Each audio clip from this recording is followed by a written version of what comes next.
woke up today with this feeling. The better things are coming my way. I checked the Inside the Ropes Podcast Network and saw the wrestling podcast coming my way. Hey, hey, hey.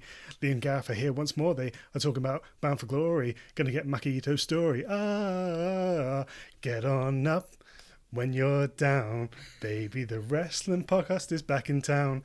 In your podcast feeds every Friday. Go on, subscribe, you know it'll make our day. Yes, yes, yes, yes, we are back.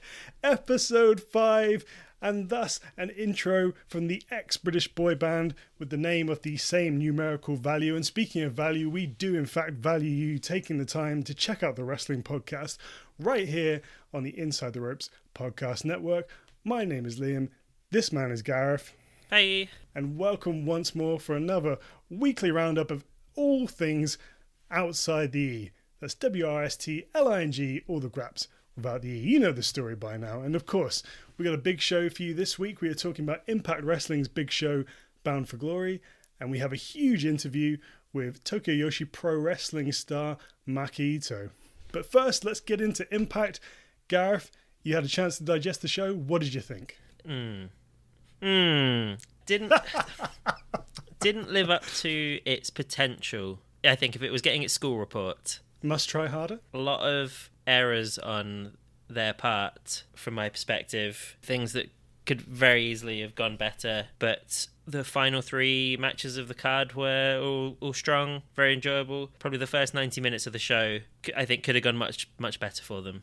Yeah, I think it's one of those ones where, not dissimilar to Victory Road, which we covered earlier in the series, there's nothing wrong with it. It was fine, but it was just a real solid 5 out of 10. It didn't really aspire to more, those sort of early portions of the card. I think perhaps the only match with the potential to do so would have been the EC3 Moose cinematic match, which, to be honest with you, I was slightly surprised that for a company that's sort of renowned for this kind of match, albeit with different staff members in Jeremy Borash and Matt Hardy at the helm at the time, this one was a little bit on the pedestrian side. You know, it had a cool look and a cool feel to it, but actually once the action got going, it was kind of just a match, just shot in an interesting way. I just think it was a real missed opportunity on Impact's part. They've got all this renewed goodwill from fans off the back of Slammiversary earlier in the year and some high-profile returns. And so I think a lot of either new eyes or returning eyes to the product. And I do think they have squandered that. I feel there's probably people that maybe tuned into Bound for Glory and have gone like, nah, still same old TNA. Oh, those 3 letters.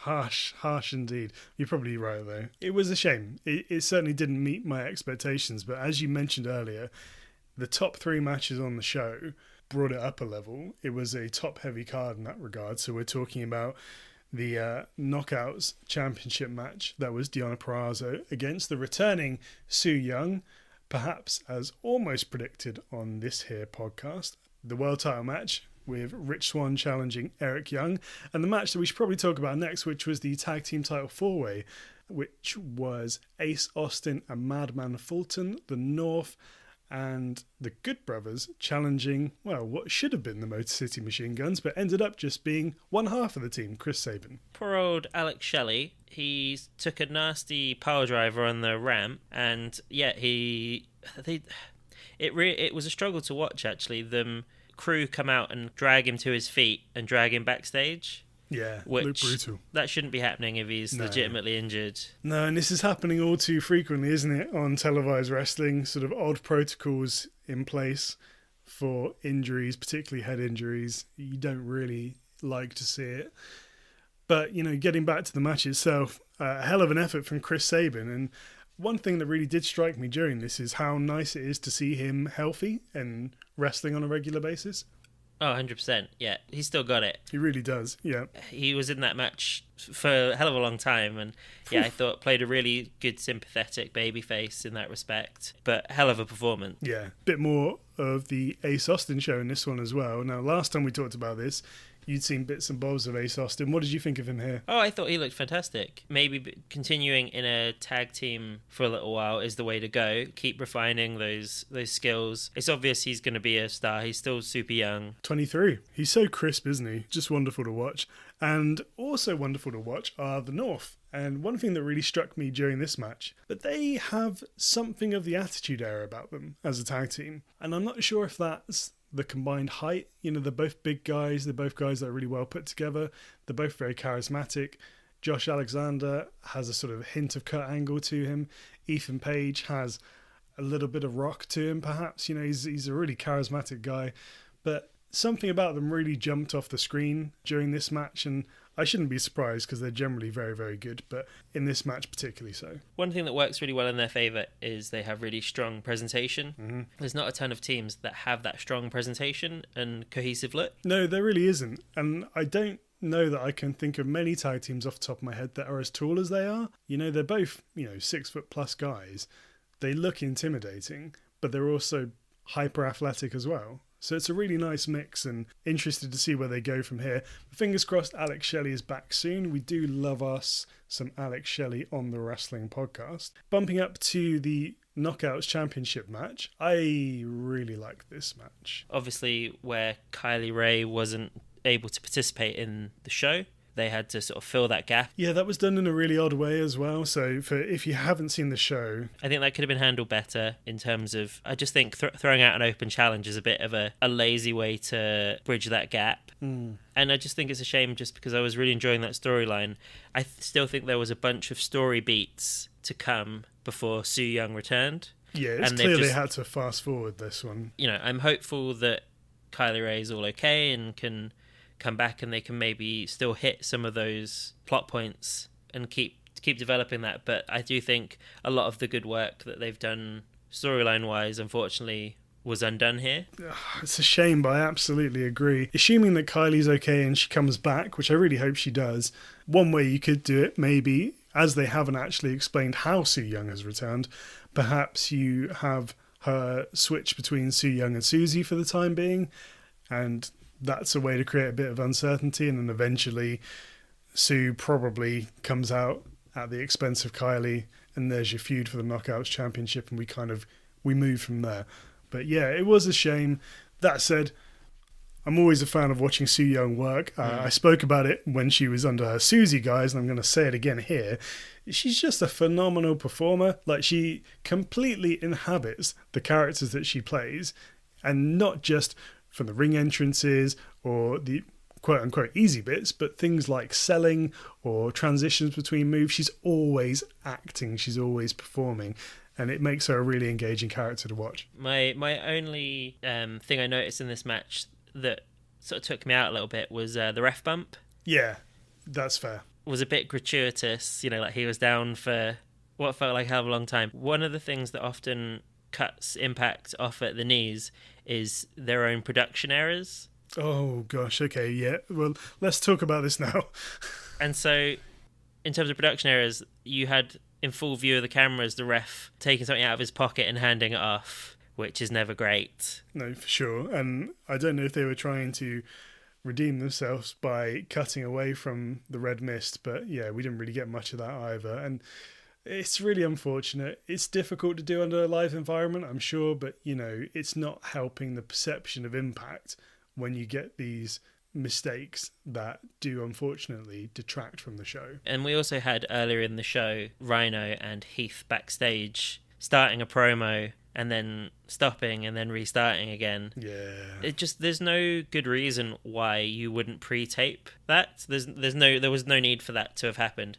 It's a real self-inflicted wound here by Impact. Yep, absolutely. The other thing in this match I really want to talk about is just how good Deonna Purrazzo is. She's got such, in the same way that Su Yung has, but in an entirely different delivery, she's just got such great presence. She really does own the stage when she comes in, or own the ring, as it were. And I love her character as this sort of uber technical wrestler that's far and beyond everybody else. I think it really, really works. And hopefully this isn't the last we see of her with the Knockouts Championship. Well, she's signed a long-term contract with Impact going forward. Okay. Is my understanding. So great. I think she's going to be holding that belt a lot more in the future. One thing I did wonder about was in her promo where she was actually issuing the open challenge. Yes. She used the word alive Yeah, in there, which I found really odd. I did catch that. I did wonder if they were going to have the win reversed because Su Yung technically isn't alive. Yeah, I think that makes sense. Maybe have Susie have to take her place and obviously get slaughtered. And there you go. Hopefully we can kind of pick up the story that was being told from there. But yeah, I don't know. That one really stuck out to me. So let's see if that one gets acted upon. And then main event time. Eric Young, the world-class maniac, as in he has some serious issues, but at a higher level, against Rich Swann. What did you make of this one? Initially, couldn't get over the sight of Rich Swann's sans beard. I know. I know. He looked quite strange. It's always weird, isn't it, when you know somebody for a long time with facial hair and they shave it off. And He almost looks like a different person without it. So, yeah, I was just transfixed. It took me a little while to kind of get used to that. Do you know what, though? I think it really lent itself to the closing shots where he was sort of screaming or getting really fired up. Probably looked a bit more savage as a result. The facial hair makes a man look far too refined, I find. Probably my favourite outing by Eric Young. Yeah, sure. Of his run so far. I liked this a lot more than the Eddie Edwards match at Victory Road. Yeah. Were you surprised at the finish? Yeah, I was. I was expecting Eric Young to go on quite a run here.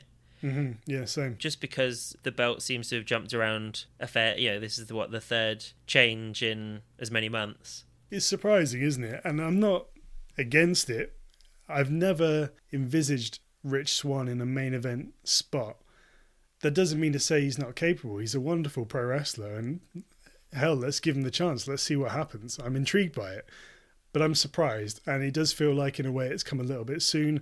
I think you could probably say the same for the Knockouts title change as well. Definitely, yeah. I think they could have done with, for my money, letting both the champs kind of have a little bit of a longer run, so when somebody did kind of knock them off their perch, it meant more. Yeah, no, absolutely agreed. One more thing to talk about on this one from my end is just, I'm really surprised, and this isn't a new thing, it's been going on since Impact has resumed tapings, but given that they essentially went last, in the sense that WWE and AEW had to contend with the no fans environment and still put on television. Having sat back and observed that, I'm really surprised that Impact have kind of gone the way that WWE initially went, which perhaps the least effective way we've seen thus far, where it's just an empty room and it's a very dead space. There's lots of big moments that have happened on this show and other shows. There's lots of big moves that have happened, and just the nothingness, I think, really does take away a couple of points from each match.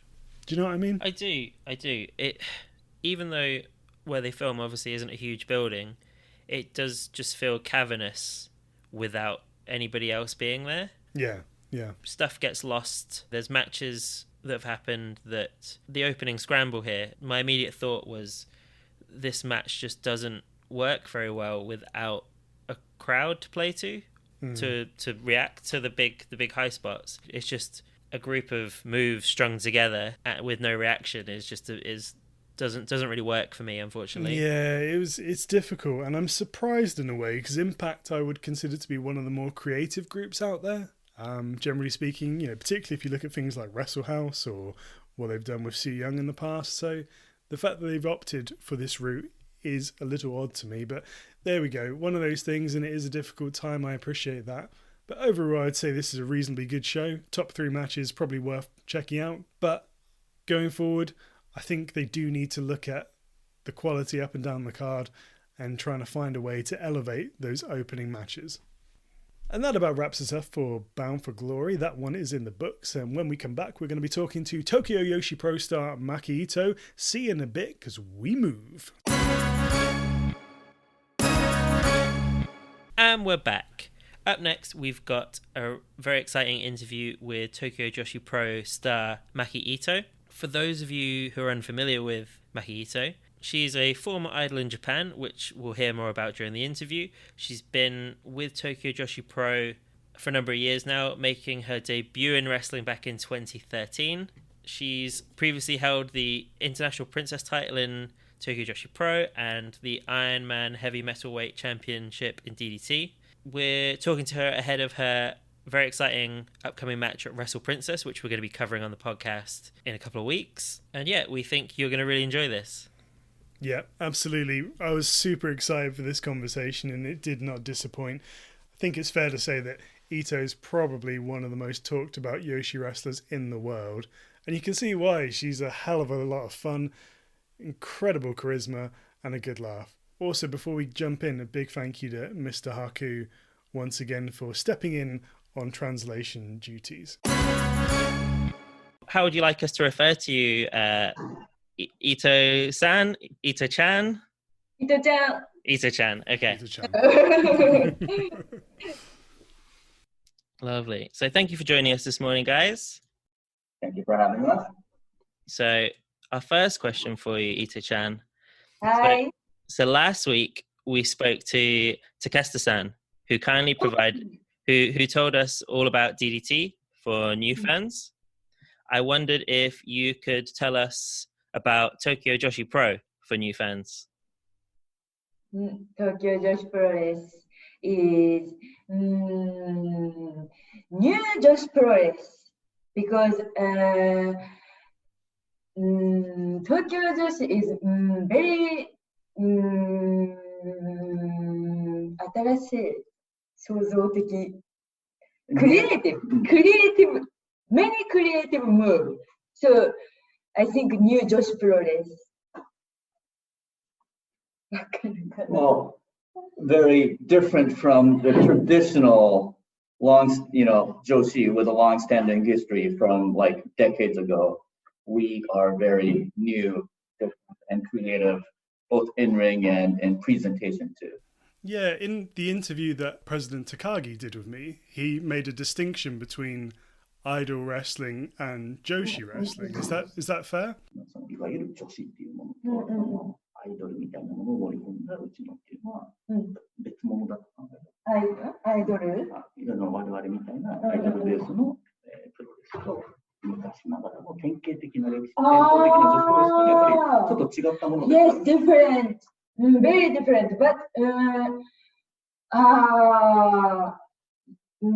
top three, Tokyo Joshi top style different. Not idol. Strong, strong, very strong style. So top and under. 言い方難しいです。 Right. So basically, when you go up to the top of the card, you'll see a lot of hard-hitting, strong style. But in the rest of the card, the mid card, you'll see more fun, entertaining, comedic, intermingled with the wrestling. Right. Okay. Lovely. To me, that seems to make it very accessible. So if you are maybe not already a fan of Joshi wrestling, you would be able to watch Tokyo Joshi Pro as a new fan and enjoy it straight away. Yes, maybe. Leading on from that, so we also asked Takesta-san about how he would describe himself for new fans. We wondered if you would do the same for us. Tell fans about Maki Itoh. Maki Itoh is the cutest in the world wrestler and very very strong head idol wrestler and twin tail, ribbon, middle finger, red, kawaii idol wrestler. Very good. I don't think she could have summed herself up better. That's great. Right, so talking about being an idol, the Japanese idol culture, for Western fans that might not understand it, could you tell us a bit about what being an idol is like? Idol お仕事 Idol is singing, dancing and little bit talking and merchandise sign.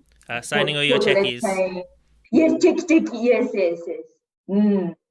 Sometimes TV show. Okay. And was this something you enjoyed doing? A little bit. I don't like dancing, singing. I just like talking. So live show for me fun, but I don't like sing and dance. So ちょっと難しい difficult 難しい Right. So she had a lot of mixed feelings about having to sing and dance. You know, it came with the job. Some things she had to do, some things she wanted to do. Right. But since it entails a lot of mixed talents and requirements, it wasn't all, you know, everything she wanted to do. Okay. Sure. And what made you decide to move from being an idol into being a wrestler?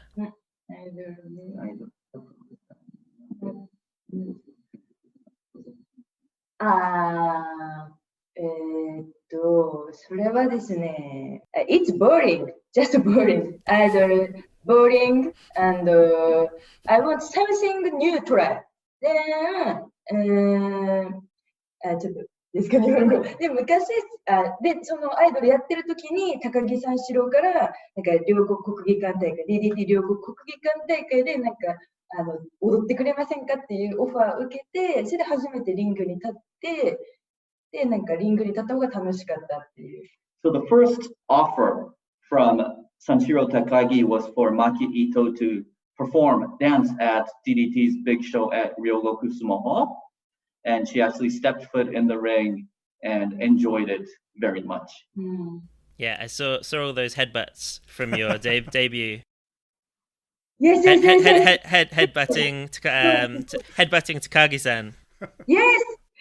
So it was very fun. So I like pro wrestling. This time change. I like pro wrestling. You could see how much fun you were having in that very first time. Yes, because fun. So that was your first time in wrestling. How did the crowds compare to idol crowds?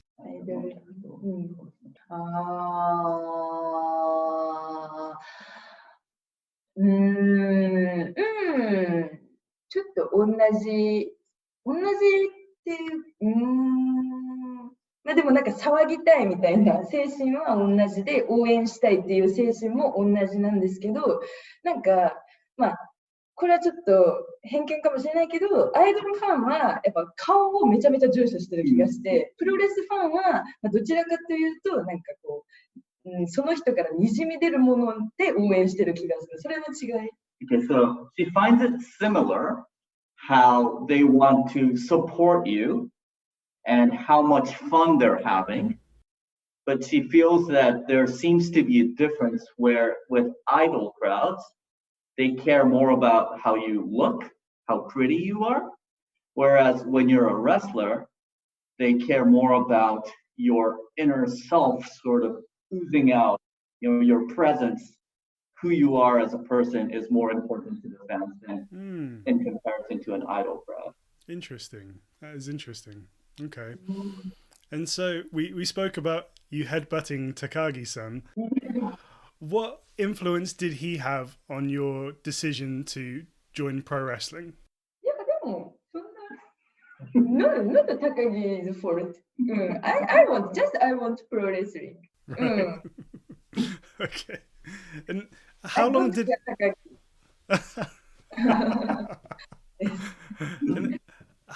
it take to get used to the physicality of pro wrestling compared to what you had been doing? Still no. I'm not good at wrestling.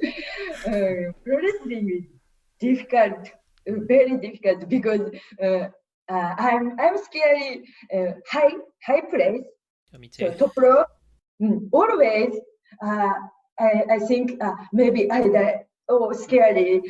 But アドレナリンがあるからこう飛べるみたいな。Right. She leverages the existence of the adrenaline in her body. Without it, she wouldn't be able to jump off high places. Right. Yeah. だからもしアドレナリンがなかったら、全然やっぱできない。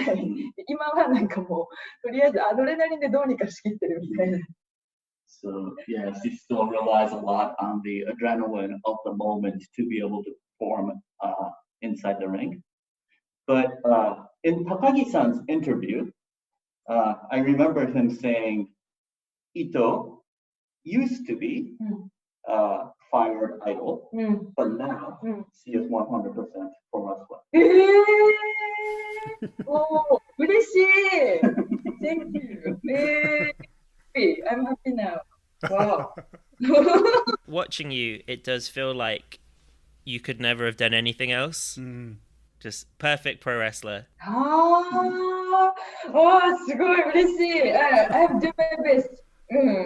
Continue, do my best. Moving from being an idol to a pro wrestler seems unlikely on paper. So like in maybe in the West, a pop star becoming pro wrestler would maybe never happen. But in Japan, several wrestlers previously were idols. Why do you think this is? I think so. Why? I don't know. なんだろうな。フリースタイル more freestyle in ring. Stage is ちょっといろんな人とこう協力みたいな。There's a lot of restrictions. You have to work more with many more people. There's more freedom to perform as a wrestler. Right. How would you describe your philosophy towards pro wrestling? How do you try and approach each match? 常にやっぱ私が一番っていう I'm number one thinking. She wants to ensure that she's number one, that she gets the most spotlight. 誰にもなんかこう例えばそのレジェンドって言われてるなんか里村とかアジャコングとかなんかそういう人たちと戦ったとしても絶対なんかそのこの人すごい人なんだとかなんかこう謙遜するんじゃなくてなんかそれでもなめ腐っていくような精神で戦うっていうなんか誰に対しても同じくっていう。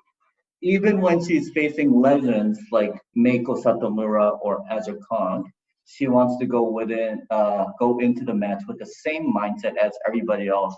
Not taking a step back, always trying to outshine her opponent no matter who they are. Right. And what is it like being in the ring with Satomura or Aja Kong? That must be incredible. 入場する直前はやっぱめちゃめちゃ緊張するし、なんかその3日前ぐらいから寝れなくなっちゃうし、なんかご飯とかもう食べれなくなっちゃうから緊張するけど、でも意外となんか会ってみるとなんかこういけちゃう。全然なんかね中指とか普通に立てれる。Okay, so from like 3 days prior to the match, she would lose sleep, lose appetite, and be super nervous until she goes through the curtain. But once she faces them in person, she's like, maybe I can do this. And I think I can, flip the bird on them and I'll be fine. Okay, good stuff. And so through wrestling, you've wrestled in the UK, I think with Pro Wrestling Eve, and in the USA as well. How have you enjoyed wrestling in different countries? Oh, I like, very I like. Because American foreign fan, different Japanese fan, 盛り上がり方。The foreign fans are louder. They make more noise.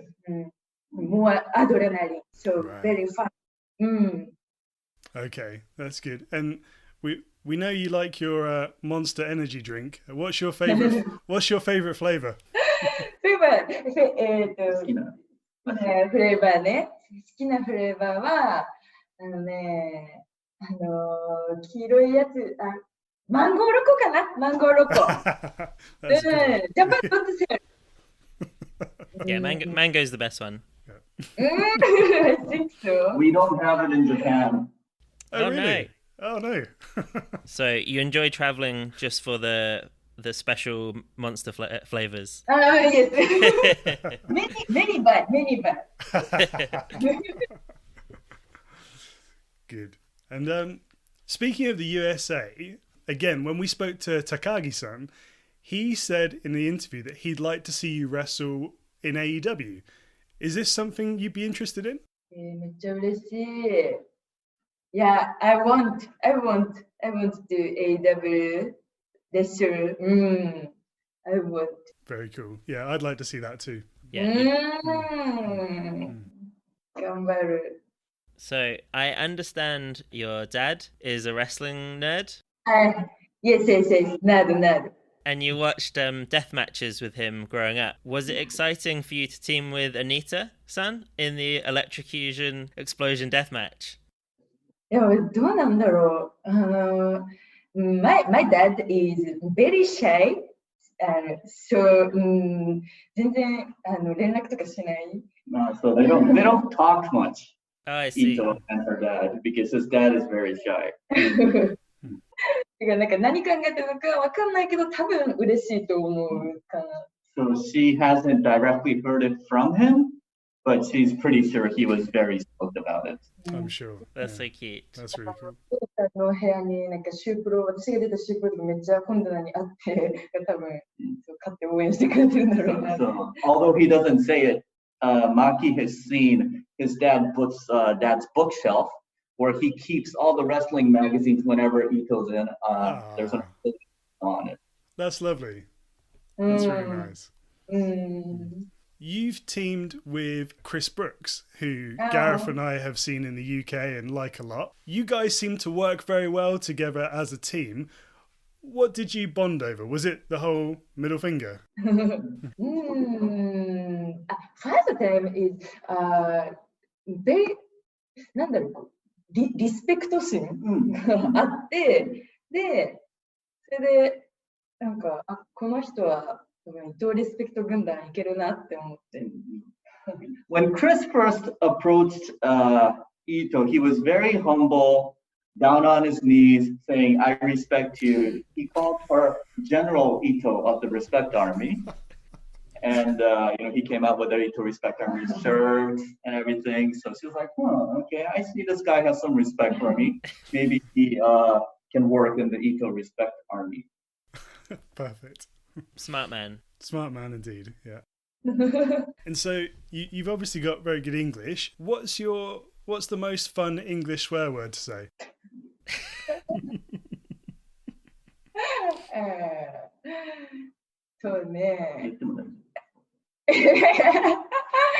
I don't say so word. Fuck off, dickhead. Important to know. Great. So you sing your own theme song, Brooklyn the Whole. Would you like to sing more? Release more songs?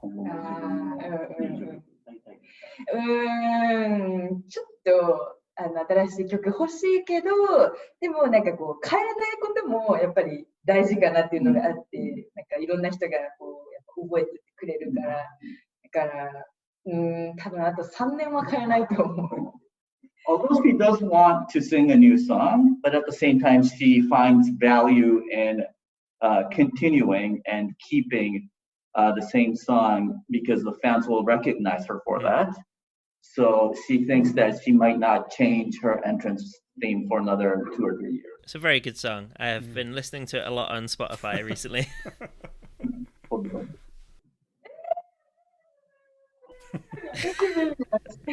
Are there any other wrestlers you think should sing their own theme songs? 誰かな Who would be best? 誰だろうな To be fair, the people that already do sing their songs are Rika Tatsumi, and Nodoka Tenma, Yuki Aino, And the three up girls, they sing their own song. うんうんうんうん。 Who else? Who's a good singer? 誰だろうな。もう別に誰も歌わなくていいんじゃない？ She doesn't really care about the others. Fair. So, Wrestle Princess is coming up very soon. You are in a tag match opposite your oldest rival in Tokyo Joshi Pro, Miyu Yamashita. How does it feel to be competing against Miyu at the biggest show of the year? なんか今一番自分を見てほしい相手が山下美優なんですよね。なんでかっていうと、やっぱりここ最近の自分ってやっぱりプロレスに対しての意識がちょっとやっぱ変わってきてて、取り組み方も変わってるんですよ。でもなんかその当たってたのは新人時代だけで、なんか最近本当当たってなかったから、なんかそういう面で成長を見てほしいのが一番山下だから。そう負けねぞっていう意識で。So recently, Ito has had sort of like an enlightenment. She has a new outlook on her wrestling career. She's been working a lot harder, practicing a lot harder, and you can see the change in her matches and her fighting style. But for her, Miyu Yamashita is the person she wants to notice that the most. She wants to show Miyu Yamashita and make her realize how much she has changed more than anybody else. And to be honest, her past rivalries with Yamashita was before that transformation, when she was still a lot greener, a lot younger. So right now she feels that she can wrestle her in a very different way, and she wants to prove that to Miyu more than anybody else. So she's looking for this match to do that in this match. Great. So you've got something to prove in this one. そうで、なんかその X じゃなくて、私は、どんだけ X がすごくても山下から勝ちたいなって思う。So regardless of who the X is, which we will get into in a little while, she wants to pin Miyu in the match, not her partner. Okay. Well, let's talk about the partners then. So you both have an X. Do you know who your partner will be, or is this a mystery to you as well? It's Aja Kong. Oh my god. Is teaming with Miyu Yamashita. Yes. And Maki Itoh's partner, Harry. Oh, wow. Sari from Vienna. Of course, I think the listeners will know that she had signed with WWE, but with the pandemic, her traveling to the US has been delayed. Right. So she's still in Japan. She has already wrestled for Tokyo Joshi once this January at our January 4th Korakuen show. So this will be her second appearance. Speaking of which, Aja Kong also appeared on that January show too. But this time, there will be in this match, Miyu Yamashita and Aja Kong versus Maki Itoh and Sari. It's going to be a banger. Wow. Yeah. I didn't think Wrestle Princess could get any bigger. No. That's so exciting. Same. Okay, so I'm sure everybody listening to this is going to be desperate to watch. So where can international fans watch Wrestle Princess? Wrestle Universe っていうサイト。 Yes. Wrestle Universe, this is the DDT Group / Cyber Fight Group streaming service, where, again, for 900 yen a month with first month free, you get to watch all of Tokyo Joshi and also DDT, Ganbare Pro, the other DDT Group brands, as well as Noah. And I, on my personal unofficial Twitter account, DDT English Update, I provide live translations. We can't do live, because we go live, we can't caption anything. So that's why I come in and provide full translations for everything that goes down in English. So it's easy for the international fans to follow too, especially because Ito speaks on the microphone a lot. As she said, she likes talking, so I need to translate that all the time. But we're all ready, and we provide that in full. Yeah, it's an incredibly helpful service, so thank you very much for doing that. And if you don't already subscribe or follow that account, I implore you to do so. Well, I think that's everything. So thank you so much for your time. Domo arigato. ありがとうございざいました。I did want to ask, is Ito-chan, do you still play Animal Crossing? No. No. All your villagers are dead. Maybe.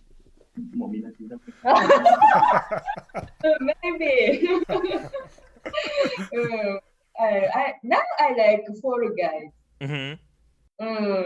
Animal Crossing is, I don't know. I haven't played that one yet. I have to do so. Wonderful. Yeah, thank you very much for your time, guys. I think that's everything for us. That's lovely. Yeah, this has been really fun again. I'm really excited to check out Wrestle Princess now. It's going to be fun. Thank you. And best of luck in your match. Okay, I'll do my best. Thank you. Oh, you always do your best. Yes, I know. But more do my best. And that was the wonderful Maki Itoh joining us there. I can't believe she called me a dickhead. I can. Oh, yeah. After that, consider me a conscripted member of the Itoh Respect Army. I'm very much on her side here. Unbelievable scenes. No, that was great stuff. What a lot of fun. So interesting to learn more about the idol culture as well. That's the kind of insight that we're looking for here on the podcast, really. So I think Itoh is somebody everybody would enjoy watching. She's always improving. She's the most entertaining. She brings a lot to the table, and I think more people should be aware of her. Yeah, definitely. And Wrestle Princess is a very good jumping on point. So I think that's in 2 weeks' time. Do have a check on Wrestle Universe for that one. And of course, we will be covering it right here on the Wrestling Podcast. Outside of that, you can check out Tokyo Joshi Pro's YouTube channel, where they put up a free match every week. And of course, there's some Maki Itoh goodness in amongst those, so well worth getting familiar. We'll definitely be putting some Maki Itoh content up on our Twitter for people. And now over to the news. In more Wrestle Princess news and Tokyo Joshi Pro, Mei Segura of Choco Pro is going to be taking part in Wrestle Princess, which is very exciting and a step up for her. Really exciting. I've been watching some Choco Pro just recently. All their shows are on YouTube for free. It's so much fun and very, very wholesome. And there's going to be coverage of Choco Pro coming from us in the coming weeks. Really excited to get stuck into some Choco Pro there. Heading over to Mexico and AAA. AAA have announced a link up with Marvel, as in Marvel Comics, this is one of the coolest stories of the week, I think. So, in addition to coming up with merchandise and things like that, AAA are actually installing several superhero-based characters based on Marvel superheroes. So thus far we've got Arachno, which is based on Spider-Man, Leyenda Americano, which is based on Captain America themed character in a Mexican promotion, as a good guy, no less. Interesting. Terra Purpura, who's based on Thanos, and Venenoid, who is based on Venom, Spider-Man's nemesis. I think there's more to come as well, but these are actually going to be full-time characters going forward. They've all got quite interesting costumes and stuff like that. I'm excited about this, genuinely interested, and I will tell you for why, because my deepest regret in professional wrestling is when I was a youngster, I was informed of a wrestler named Rhino. And this excited me because when I heard Rhino, I thought Rhino from the Spider-Man TV show, as in giant man, grey suit, horns on head. So you'll imagine my disappointment in seeing large man, no suit, with an R on his chest. It was about as big a drop-off in terms of disappointment as you could possibly get. So this is the opportunity to resolve that. And I'm looking for an El Rhino character sooner rather than later, please. Por favor. Fingers crossed. Yeah, absolutely. Any superheroes that you'd like to see AAA take a stab at? How about Gambit? They can just bring Ace Austin in to play him. Yeah. No mask required. Yeah, good stuff. New Japan have announced the card for Power Struggle on November 7th. That's got sort of 6 pretty big matches announced so far. The one I'm probably most looking forward to, we've discussed before, Minoru Suzuki is having a rematch with Shingo Takagi for the Never Openweight title. So yes. That should be killer. Clear my entry for that week's Fave 5 over on itrwrestling.com, because that one's going to get it. No doubt about it. Also on the card, we will see Toru Yano defend his King of Professional Wrestling title against Zack Sabre Jr. which will be a interesting. very interesting clash of styles. Interesting. I'm excited to see how young Zack counters Toriano's bullshit. He won't. I'm He's just just going to get really angry, now. and he's just going to get very angry and then blame the Tories for his loss. And he'll be partly right. Also, we've got Okada taking on the Great Okan. That one will be really interesting. Big spot for Okan. I'm imagining shenanigans from B and Will. Yeah, but, even so, second match in sort of as this character, and you've got an Okada singles match. He's going to have to perform there, otherwise it's curtains. Just thinking about people who have re-debuted recently, I'm just thinking, poor old Grandmaster Watto has died a bit of a death, hasn't he? He's been screwed over. It should have been him and Will Ospreay, shouldn't it? Not Great Okan. It should have been Master Watto that took out Okada and had this very spot. Maybe they're just saving it all for Best of Super Juniors, where he turns on Taguchi. Good God. I'd be heartbroken. Yeah, so would I. Taguchi has one of the best theme tunes in the business. I love it. I walk around the house just Ridiculous. humming it to myself all the time. And then for the right to challenge for the US title, Kenta is defending against Tanahashi. Ooh, okay. Very good, very good. And then for the right to challenge for the double championship, the heavyweight and the IC, Kota Ibushi is defending that against Jay White. Can't imagine Kota Ibushi is going to be losing that match. However, New Japan Pro Wrestling this year seem to have been surprising us for surprise's sake. They've gone full 2020 this year. So you can't rule anything out, unfortunately. No, you really can't. Well, and last but not least, you've got Naito defending the double championship against Evil. Of course, another defense against Evil. And that looks like a really fun card. Excited to discuss that in due course. I really just want to see them have a really good straight match without tons of interference. Yeah, that's the thing, isn't it? It's kind of been weighed down. The whole new character's been weighed down by all the interference, and yeah, it's just got a bit grating at this point. We genuinely look forward to that one, Power Struggle. It's going to be a lot of fun. Loads of good wrestling on the go at the moment. So I know you're all wondering, what have you got on the cards for next week? Well, let me tell you. We discussed earlier in episode 1 the Ring of Honor Pure Title Tournament. Well, that reaches its conclusion over this next week, and we will be talking about the final on the show next week. In addition, from friend of the podcast, Takesta, who we discussed Ultimate Party with last week on the podcast, that show is going down, and we'll be talking about that right here on the podcast too. Really, really looking forward to discussing both of those shows. So ready for both those shows. Yeah, it's going to be a fantastic week of pro wrestling. So, ahead of next week, do check us out on itrwrestling.com. As mentioned, myself and Gareth are often posting news, articles, columns, and all other bits in between up on that very website in the New Japan and elsewhere sections, so please do take a look.